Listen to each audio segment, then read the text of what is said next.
Présente-toi. Ah, ça commence ça? Ah bah ouais. Voilà, Canon, Ghetto Style, 28 ans. Ça fait... ouais, bref, voilà. Ça fait longtemps que tu es dans le milieu. Ouais, voilà, ça fait longtemps. Tu viens de Meaux. À la base, moi je t'ai connu génération du 1000%, tu vois, je t'ai connu à la DEF pendant des années. Tu étais même celui qui à une certaine époque accumule le plus d'affiches dans l'année. Tu tapais contre tout le monde. T'avais quoi comme ambition à cette époque-là? L'ambition d'évoluer tout simplement, c'est il y a des gens quand tu danses qui te donnent envie. Et en fait, au lieu d'attendre un battle ou le fruit du destin, le hasard de ça, tu vas aller chercher directement. Voilà, toi, ça t'apporte en termes d'expérience. Et puis aussi, des fois, aller chercher quelqu'un, c'est une forme de respect. Non, voilà, je suis d'accord avec toi. Tu kiffes la personne, donc tu veux danser contre la personne ou danser avec, peu importe. Voilà, donc moi, j'allais chercher les gens, je dansais contre eux. Les gens, je m'en foutais, je les calculais pas. Donc voilà, les gens que j'allais chercher, c'est les gens que j'aimais bien à leur niveau en général. Qui t'a mis dans la danse? Qui m'a mis dans la danse, c'est un mec qui s'appelle Mehdi Slimani. Voilà. Mehdi Slimani, voilà. Donc Mehdi qui à l'époque était un popper pendant des années. Exactement. Et son frère c'est Lounès. Voilà, Lounès, ouais. Mehdi, je l'ai rencontré en fait à Londres. J'étais avec mon cousin à Londres et puis il faisait des street shows et j'ai kiffé de ouf. J'ai kiffé de ouf, il m'a dit voilà, si tu veux faire des street shows avec moi l'année suivante, entraîne-toi, t'as 1 an pour t'entraîner et après on fera des street shows ensemble, tout ça. Donc je me suis entraîné et voilà, en fait c'est lui qui m'a donné J'aurais jamais pensé que c'était Mehdi Slimani. Ah ouais, pourtant c'est lui qui m'a donné l'amour de la danse. Après bien sûr il y a les grands aussi de Meaux, les fantastiques, tout ça qui dansaient, je les regardais tout ça, mais celui qui m'a vraiment mis dans la danse c'est Mehdi. C'est lui, voilà. L'hommage c'est à lui. Voilà, c'est lui. Très bien. Par la suite, tu es rentré dans Fantastic Hamada. Voilà. Comment? En fait, je les connaissais depuis longtemps.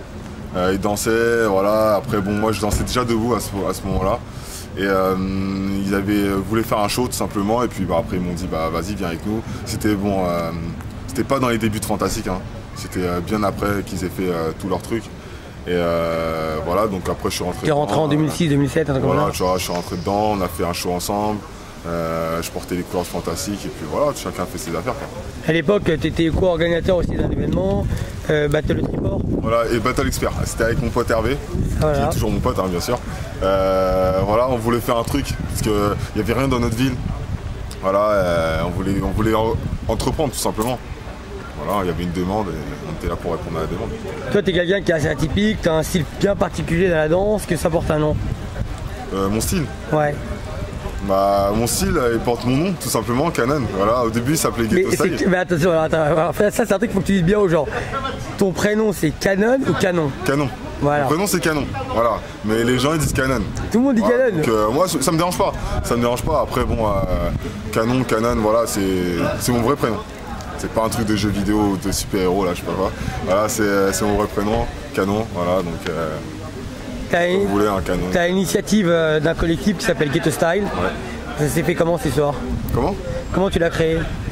Au début, Ghetto Style, comme je l'ai dit dans mon interview il y a longtemps, c'était mon style de danse. Je voulais donner un nom à mon style de danse parce que je dansais avec mes bras, tout ça, tac.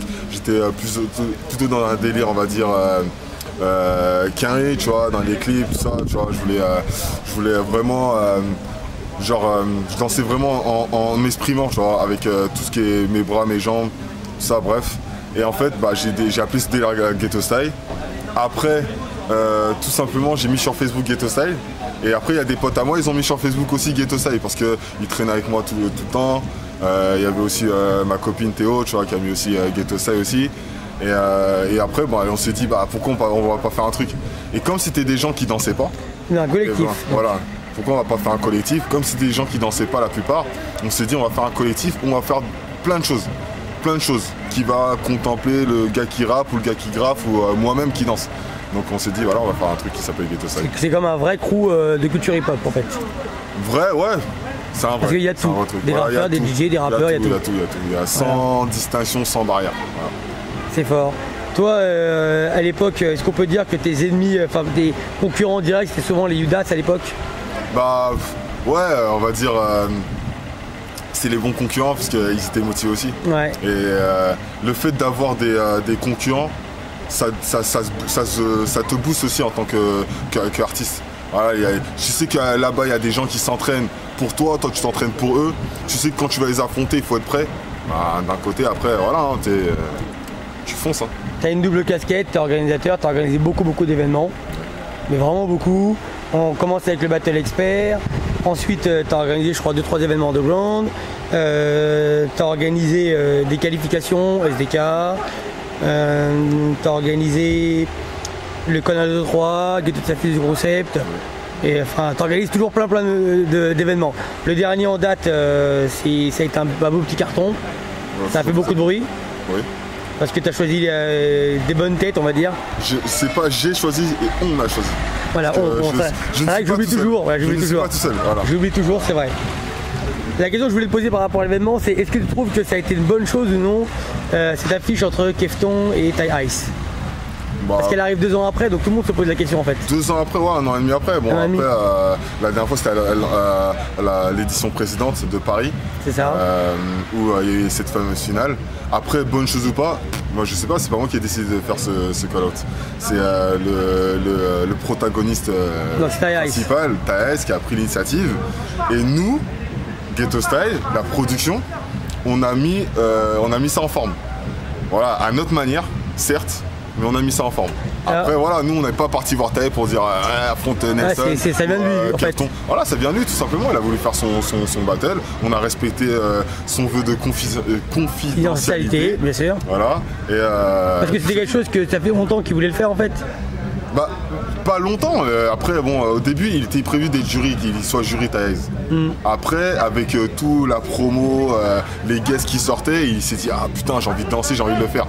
Et il pouvait pas, puisqu'il était jury. Je vais pas le programmer 2 fois en tant que guest. Non, je comprends bien. Voilà, donc il était jury. Il a voulu prendre sa revanche contre Nelson et Kefton. Voilà, il a pris son initiative. J'ai dit bah si je vais prendre ta revanche. Tu sais ce qu'il te reste à faire. Tu connais. Voilà, donc 1000%, la guerre. Voilà, 1000%, call-out, qu'on appelle ça comme on veut. Mais la question c'est est-ce que notamment Kefton et Nelson font partie du Ghetto Style? De base, oui. De base, donc ça me paraissait un petit peu non. Bah parce que comme c'est un événement dans ton groupe et qu'en même temps c'est un guet-apens, ça me paraissait un peu bizarre. C'est comme ça que moi je l'ai vu. On fait Fusion Concept, produit par Ghetto Style. Mais c'est pas pour les gens de Ghetto Style. C'est un événement pour tout le monde. C'est-à-dire que tu sois Ghetto Style ou que tu sois un mec lambda, bah, t'es aussi bien accueilli que n'importe qui. C'est pas on va faire un événement, on arrive et parce que t'es Ghetto Style, ben ça y est, t'es dans un confort ou une protection. Non, c'était un danseur avant tout. Voilà, nous on a fait le truc. C'est pour tout le monde. Maintenant, qu'il soit Ghetto Style ou pas Ghetto Style, on dirait que c'était un truc mauvais. Ils sont pas fait prendre en guet-apens, ils sont pas fait violer par 5 mecs. Tu vois. Voilà. Non, c'est parce que ça a fait beaucoup de bruit et que des fois il y en a. Bien sûr, ça fait partie des actualités. Il y a quand même 2 grosses têtes qui s'affrontent. Il y a Thai Ice et Kefton. C'est Kefton qui fait partie des mecs qui inspirent le plus les gens en ce moment. Et Thai Ice qui a complètement toute une communauté derrière lui. C'est un leader carrément, tu vois. Bah c'est pour moi le pionnier du crump le plus actif, on va dire. Voilà. Et bon, après il y a son collègue Mio aussi, sont les deux. Ouais, Mio et Gesmo. Voilà. Je sais pas. Bon bref. Ouais. Voilà, les 2 créateurs Thai Ice et Mio. Voilà, ils portent quand même un mouvement derrière. Il y a Kefton qui représente, on va dire, une génération de danse hip-hop vraiment excellente. 2 piliers qui s'affrontent, c'est un truc de ouf. Et ça, on n'a pas ça maintenant. Maintenant, quand il y a un truc comme ça, c'est un truc de ouf, putain, il faut plus. Parce que ça arrive jamais. Pourquoi ça arrive jamais aussi? Parce que je pense que la mentalité des gens, ils sont en espèce de confort dans la culture hip-hop et qu'aujourd'hui, ils peuvent. Ça fait longtemps qu'on n'a pas vu un danseur faire un guet-apens à un mec. Et oui, et pourquoi pas? Bah moi je trouve ça là, c'est juste que comme c'est dans un événement Ghetto Style et que les danseurs en question c'est les Ghetto Style, je me serais dit peut-être que toi t'aurais pu entre guillemets peut-être les prévenir.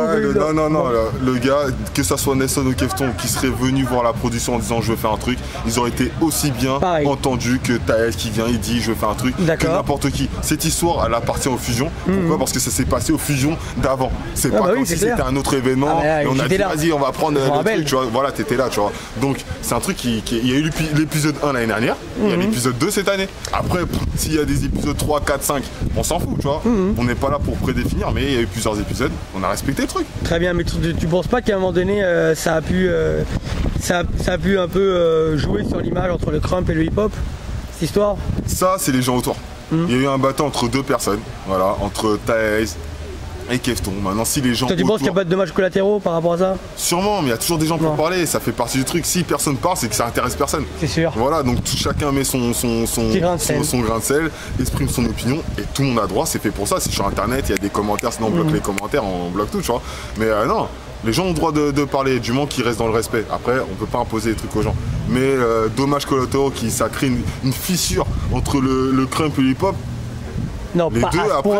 après le Pas à battle, ce point non plus, quand après même. le battle, les deux, ils étaient en train de se checker. Ils étaient en train de se serrer la main, tout va bien. Tranquille. Tu vois, tout va bien, tranquille. derrière le On va rideau, manger un personne grec, ne voit ce qui se on va passe, manger un et- grec derrière, tout ça, tu vois. Voilà, tout allait bien. Donc c'est les gens autour qui alimentent ce truc-là, mais ça n'existe pas. Il n'y a pas de fossé, c'est deux danseurs qui se respectent de base. Très bien. Est-ce qu'il y a des gens que toi t'aimes dans le hip-hop? Que j'aime dans les hop. Comme ça, j'aime dans les hop. Enfin, que des gens que tu trouves originaux, que tu kiffes, t'es une nouvelle génération. Que tu Nouvelle trouves- génération, ouais, il y a des gens, déjà des gens de chez nous, comme il y a Ulrich, Théo, Anissa, tous les gens qui dansent déjà chez nous, déjà c'est parce qu'ils ont un délire particulier. Après, des petits jeunes, des fois j'ai pas en tête. J'aime bien le groupe Sarcellite, parce que je trouve qu'ils ont un truc vrai, tu vois. Sinon j'aime bien le groupe aussi Street Flow, les petits jeunes qui ça. voilà, tu vois, qui donnent. Qui d'autres? Ouais, il y a des gens, j'aime bien. Moi, j'aime bien les gens qui ont de la personnalité. Tu vois, avant la technique ou avant je sais pas quoi, j'aime bien ceux qui ont la personnalité. Je trouve que c'est la base du truc. T'as une personnalité, après, ça va dans tel sens ou tel sens, mais de base, on va quitter. Donc, tous les jeunes on voit qui sont, moi, j'aime bien. Voilà, Très comme bien. Majid, c'est Majid, ouais. fait partie de number one for me, tu vois. For me. Ouais, parce qu'il a habité, il a son truc, quoi. Ouais, voilà. Toi, t'as organisé aussi des événements. Enfin, t'as placé des licences au niveau du Kid The Style, Oui. au Diffusion Concept. Ouais. Donc t'es parti, t'as fait une tournée à Las Vegas, j'ai vu avec Arman, tout ça. C'est ça, j'ai bien suivi. Carmen. Voilà. Il sait. Bon, ouais. Bon, bah, ça s'est passé comment cette histoire? La tournée? Ouais, c'est bien passé, Oui, bien accueilli. c'est bien passé. Voilà, les Américains, ils ont kiffé le concept, ils ont kiffé l'esprit aussi. C'est surtout l'esprit en fait qui fait que ça voyage. L'esprit freestyle. Pas qu'on se mette pas dans des cases. Voilà. Oui. Ok, qu'on se mette pas dans des cases, ça c'est vraiment le truc qui fait véhiculer le truc. Après, à Las Vegas, ça se passe très bien. Un événement où il y a au moins 2000 personnes, des danseurs vraiment originaux, qui nous connaissent même pas et qu'on ne connaît pas. Et franchement, après en Russie, c'était très bien aussi. Là, on prévoit d'agrandir la tournée pour les prochaines.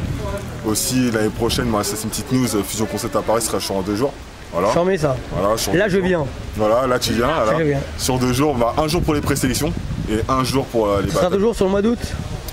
Pour l'instant, oui. Pour l'instant, on garde cette date-là. C'est une bonne date. On est, tu vois, comment dire, on n'envoie personne, on est tranquille. Voilà, moi je me suis mis d'accord avec Summer Dance. J'ai demandé quand est-ce qu'était sa date, parce qu'il était avant moi. Donc je me suis mis après, tranquille, où j'aurais pu me mettre avant. Battle Bad aussi.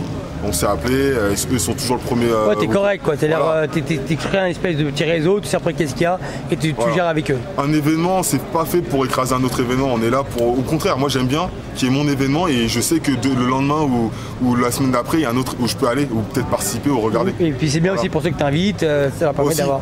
J'ai Voilà, bien compris. donc, Est-ce que tu auras un conseil de la nouvelle génération? Soyez vous-même, de base. Même si vous avez des grands ou des inspirations, soyez vous-même parce que quand on est soi-même et qu'on danse, on peut pas être nul. Donc soyez vous-même avant tout. Dansez, n'ayez pas honte d'être à fond dans ce que vous faites. Parce que j'ai l'impression qu'il y a aussi une certaine mode en ce moment. Je sais pas, peut-être c'est que moi qui remarque ça, mais une mode de désintéressement. Peut-être ce mot-là n'existe pas. Je le dis quand même. Peut-être on se désintéresse du hip-hop, genre en mode ouais mais moi je m'en bats les couilles de la danse. Ou tu sais, ces phrases-là j'ai entendu trop souvent dans la bouche de petits jeunes et c'est pas bon ça. Si t'es là-dedans, c'est que tu t'intéresses. C'est clair. Donc montre que tu t'intéresses, tu verras ton niveau et va progresser. Implique-toi, quoi. Implique-toi. Voilà. Bah très bien, bah, je te remercie Canon. Voilà. Porte-toi bien. Peace, merci pour tout. Je filme ta voiture quand même. Aïe.